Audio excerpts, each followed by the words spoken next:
Hello friends, कैसे हैं आप सब। आई होप कि आप अच्छे हैं। और आज हम देखेंगे बहुत ही शानदार टॉपिक। जिससे पहले मैं आपको पहले जो मैंने हाइड्रोजन बंद का जो टॉपिक है वो क्लियर करवाया था, तो उसके अंदर थोड़ी सी आखिर में जो आखिर का टॉपिक था आणविक कक्षक सिद्धांत, वो आपके समझ में नहीं आया। कमेंट में बोल रहे थे कि इसको दोबारा से बताना, तो मैं आपको उसको दोबारा से बताऊंगा।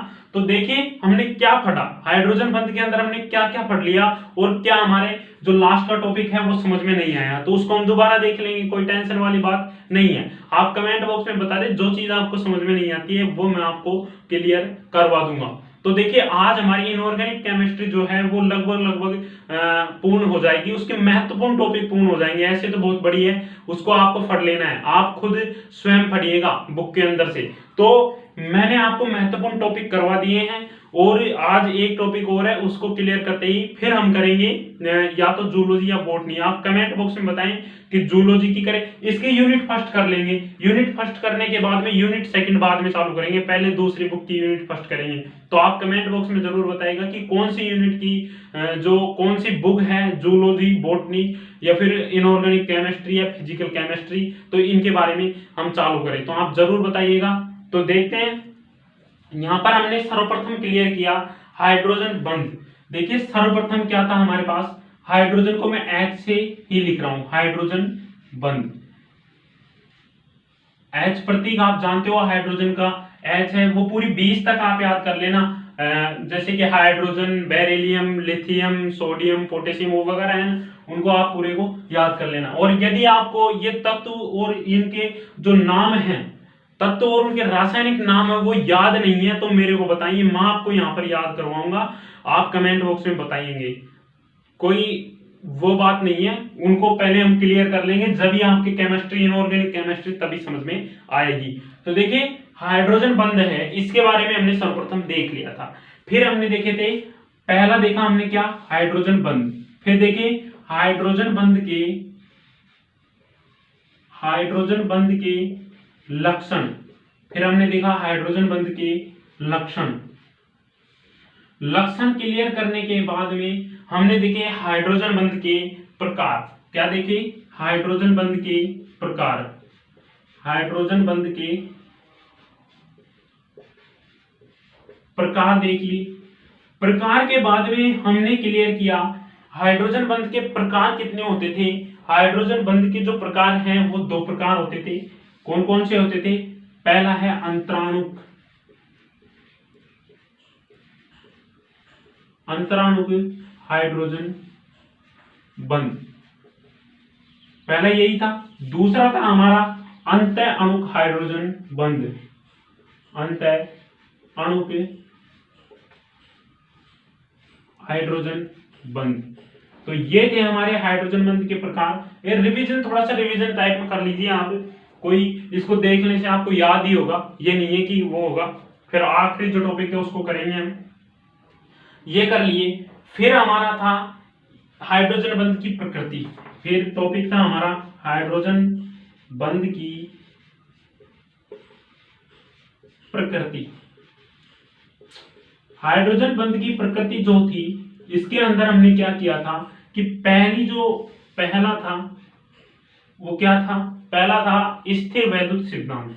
क्या था, स्थिर वैद्युत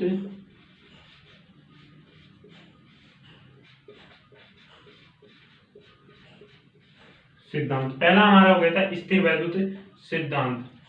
फिर दूसरा क्या है हमारे पास यहाँ पे, दूसरा है संयोजकता बंध सिद्धांत। संयोजकता बंध सिद्धांत। तीसरा हमने क्या देखा था, तीसरा था इसका हमारे पास है कि आणविक कक्षक सिद्धांत। तो आणविक कक्षक सिद्धांत में आपको परेशानी आ रही थी। आणविक कक्षक सिद्धांत जो है यह आपके समझ में नहीं आया था, तो इसे हम दोबारा देख लेंगे। क्या है आणविक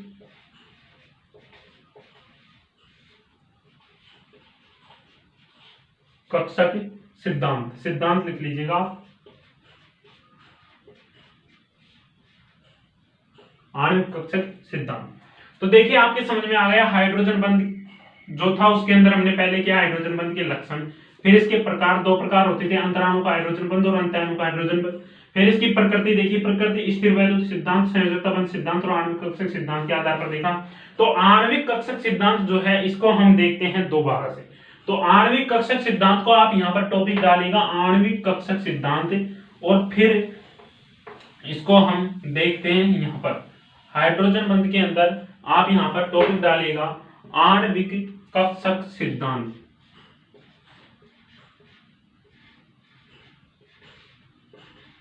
आणविक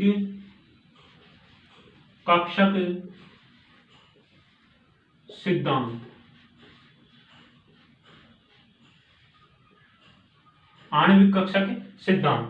और फिर इसके अंदर आप लिख लीजिए, मैंने आपको पहले की वीडियो में जो चित्र बना रखा है उसको तो आप देख लेना कि पहले की जो वीडियो है इसका पहले का जो पार्ट है उसके अंदर जो वीडियो बना रखा है उसके आखिरी में मैंने चित्र स्क्रीन पर दिखवाया था, आखिरी में चित्र स्क्रीन पर आ गया था, उसको आप बना लेना वहां से, चित्र को तो बना लेंगे। और उससे पहले जो है उसको देखिएगा कि हाइड्रोजन बंध की व्याख्या करने के लिए एमओटी का उपयोग, हाइड्रोजन बंध जो है उसकी व्याख्या अर्थात हाइड्रोजन बंध की प्रकृति देख रहे हैं हम, तो उसकी व्याख्या करने के लिए हमारे पास मोट होता है MOT, इसका प्रयोग आप कक्षा 12 के अंदर खूब अच्छी तरह से जानते हैं। तो देखिए क्या है, हाइड्रोजन बंध की व्याख्या करने के लिए मोट का उपयोग HF2, मोट का उपयोग HF2 माइनस अणु के लिए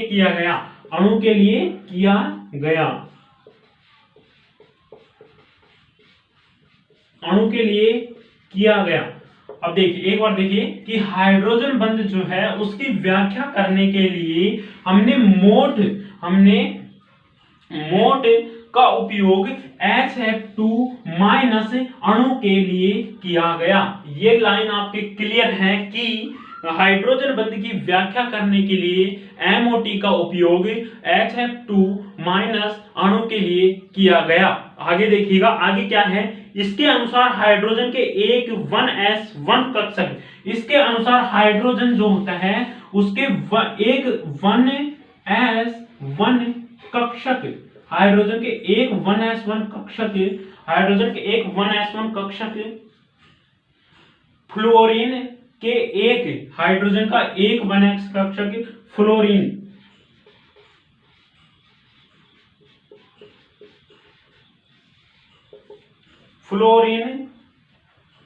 के एक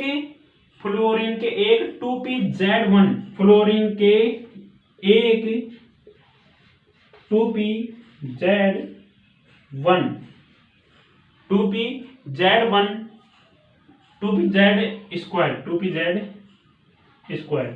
2pz कक्षक के संयोग से 3 आणविक कक्षक बनेंगे। देखिए हाइड्रोजन का 1s1 कक्षक और फ्लोरीन का 2pz2 कक्षक मिलकर संयोग करके तीनों आणविक कक्षक बनेंगे। कितने? 3 आणविक कक्षक बनेंगे। अब फ्लोरीन का 2pz2 कक्षक और हाइड्रोजन का 1s1 कक्षक, दोनों के संयोग से क्या होगा आपके पास? दोनों के संयोग से 3 आणविक कक्षक बनेंगे। कितने बनेंगे? 3 आणविक कक्षक बनेंगे। बंदी, अबंदी तथा विपरीत बंदी कौन कौन से बनेंगे? एक तो बंदी आणविक कक्षक और अबंदी और विपरीत बंदी आणविक कक्षक बनेंगे। इन तीनों में हुंड के नियम अनुसार जो फिर ये 3 हमारे पास कक्षक बनेंगे, कौन सा बनेगा? एक बंदी, कौन सा बनेगा? बंदी, दूसरा अबंदी, पहला बंदी आणविक कक्षक, दूसरा अबंदी आणविक कक्षक और तीसरा ऋणावेशित अबंदी कक्षक, ऋणावेशित बंदी कक्षक बन जाएगा। अबंदी कक्षक तथा विपरीत बंदी या ऋणावेशित या फिर विपरीत लिख दीजिए इसे, विपरीत बंदी कक्षक ये बनेंगे। तो देखिए ये तीनों हुंड का नियम यदि आपको आता है तो ठीक है, और नहीं आता है तो आपके इनऑर्गेनिक केमिस्ट्री या ऑर्गेनिक केमिस्ट्री के अंदर सेकंड पार्ट के अंदर आ जाएगा। टेंशन मत लेना, हुंड के नियम के बारे में बहुत अच्छी तरह से हम देखेंगे। तो अभी तो आप इतना से देख लीजिए कि हुंड के नियम के अनुसार, हुंड के नियम अनुसार इलेक्ट्रॉन भरे जाएंगे बंदी आणविक कक्षक के 2 इलेक्ट्रॉन हाइड्रोजन परमाणु की, हुंड के नियम अनुसार इलेक्ट्रॉन भरे जाएंगे, तो फिर बंदी आणविक कक्षक जो है, बंदी आणविक कक्षक के 2 इलेक्ट्रॉन हाइड्रोजन परमाणु के अक्ष पर दोनों ओर फैल जाएंगे। बंदी आणविक कक्षक के इलेक्ट्रॉन हाइड्रोजन परमाणु के अक्ष पर क्या हो जाएंगे, फैल जाएंगे। क्लियर है बात, अक्ष पर फैल जाएंगे। आगे देखिएगा, इस प्रकार दो समान दुर्बल बंध बन जाएंगे। इस समान दो बंध कैसे बनेंगे, दुर्बल बंध बन जाएंगे। कैसे बन जाएंगे, दुर्बल बन जाएंगे, प्रबल नहीं बनेंगे, दुर्बल बन जाएंगे। आगे क्या है, अबंधी आणविक कक्षक में विद्यमान 2 इलेक्ट्रॉन मुख्य रूप से फ्लोरीन परमाणु पर केंद्रित हो जाएंगे। और जो अबंधी है इसके अंदर 2 इलेक्ट्रॉन मुख्यतः फ्लोरीन जो परमाणु है उस पर केंद्रित हो जाएंगे। तो इस प्रकार से है ये। और इसका जो चित्र है वो आप पिछले वीडियो में जाके देखना, आखिरी के अंदर, उसके अंदर मैंने आपको स्क्रीन पर इसका चित्र लगवा रखा है, वहां पे जाके आप बना सकते हैं और वहां से ही आप इसको लिख लीजिए। तो ये थे आपके आणविक कक्षक सिद्धांत। तो मैं उम्मीद करता हूं कि आपके ये समझ में आ गया होगा आणविक कक्षक सिद्धांत। और फिर हम अगला टॉपिक जो है उसे स्टार्ट करेंगे। आखिरी टॉपिक है आपके इनऑर्गेनिक केमिस्ट्री यूनिट फर्स्ट का। फिर और बाकी टॉपिक रह रहे हैं उनको बाद में क्लियर कर लेंगे। टॉपिक तो क्या है, महत्वपूर्ण टॉपिक तो यही थे यूनिट फर्स्ट के। और भी टॉपिक हैं, अच्छे टॉपिक हैं, उनको हम क्लियर कर लेंगे, कोई टेंशन वाली बात नहीं है। प्लेलिस्ट बना दी है और फिर बाद में जब क्लास चालू करेंगे तो उसी प्लेलिस्ट के अंदर इन्हीं को वापस से जोड़ दिया जाएगा। तो अभी आप कमेंट बॉक्स में जरूर बताना कि आपको यूनिट फर्स्ट क्लियर हो गई। तो अब बॉटनी की या फिर जूलॉजी की क्लास स्टार्ट करें, जरूर बताएं बॉटनी की क्लास स्टार्ट करें या फिर जूलॉजी की करें, तो ये बताइएगा आप कमेंट बॉक्स में। फिर उसकी यूनिट क्लियर करेंगे फर्स्ट, या आप जो बताओगे उसकी यूनिट फर्स्ट क्लियर करेंगे। यूनिट फर्स्ट क्लियर करने के बाद में फिर वापस से इनऑर्गेनिक केमिस्ट्री की यूनिट सेकंड करेंगे। मैंने सिलेबस आपको बता रखा है, कितने यूनिट है, 4 यूनिट आपके पास। कितनी यूनिट है, 4 यूनिट है। और यदि सिलेबस आपने नहीं देखा है, सिलेबस यदि नहीं देखा है तो आप जाके देख सकते हैं, कोई परेशानी वाली बात नहीं है। सिलेबस मैंने सभी का करवा रखा है, सभी का लिखवा रखा है सिलेबस, और सिलेबस हम अपने चैनल पर पूर्ण भी करेंगे। और फिर एक बात मैं और आपको बता दूं कि एग्जाम टाइम जो है, एग्जाम टाइम जो है, मैं आपको बहुत ही महत्वपूर्ण क्वेश्चन सिर्फ बताऊंगा। यदि आप कहोगे तो उनको हल भी करवा दूंगा।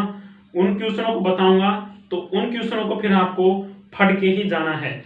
देखिए मैंने पिछली बार के एग्जाम में जो क्वेश्चन बताए थे बीएससी थर्ड ईयर वालों के, आप अभी प्रत्यक्ष में जाके देख सकते हैं। वहां पे कमेंट में देख लेना नीचे कि वहां पे साफ साफ लिख रखा है, सर आपके ने जो बताए थे उनमें से जो 10 क्वेश्चन थे उनमें से 6 क्वेश्चन मिले। और 6 क्वेश्चन मिलना ऐसे ही बात नहीं है, छोटी मोटी बात है नहीं। और मैंने भी देखा था paper, 6 question same to same आ रहे थे।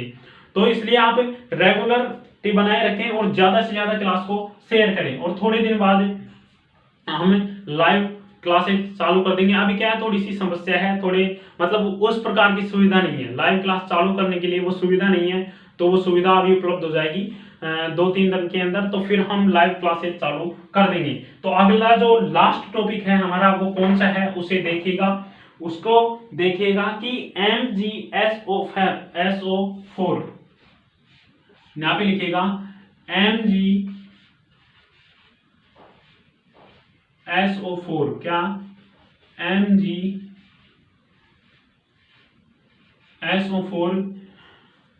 MgSO4 जल में विलेय है, जल में विलेय है। बहुत ही शानदार क्वेश्चन है, यहां से क्वेश्चन पूछा जाता है, ये क्वेश्चन पूछा गया है कई बार, इसलिए मैं आपको ये बता रहा हूं। MgSO4 जल में विलेय है जबकि BaSO4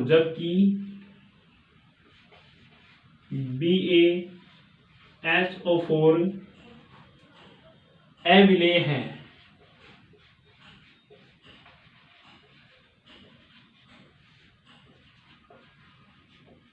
क्यों, इसे देखिएगा। MgSO4 जो है तो इसके अंदर मेन जो इसका वो है वो क्या है, तत्व मैग्नीशियम है और इसका क्या है, बोरोन है। सही है, इसका मैग्नीशियम है, इसका बोरोन है। तो देखिए इतना लिखने के बाद में नीचे मैं इसको आपको बता देता हूं, मैग्नीशियम और बेरिलियम, सॉरी ये बेरिलियम है, तो मैग्नीशियम और बेरिलियम, मैग्नीशियम और बेरिलियम दोनों ही तत्व एक ही वर्ग सेकंड में आते हैं। तो एक बात मैं आपको बता दूं कि मैग्नीशियम और बेरिलियम दोनों ही तत्व एक ही वर्ग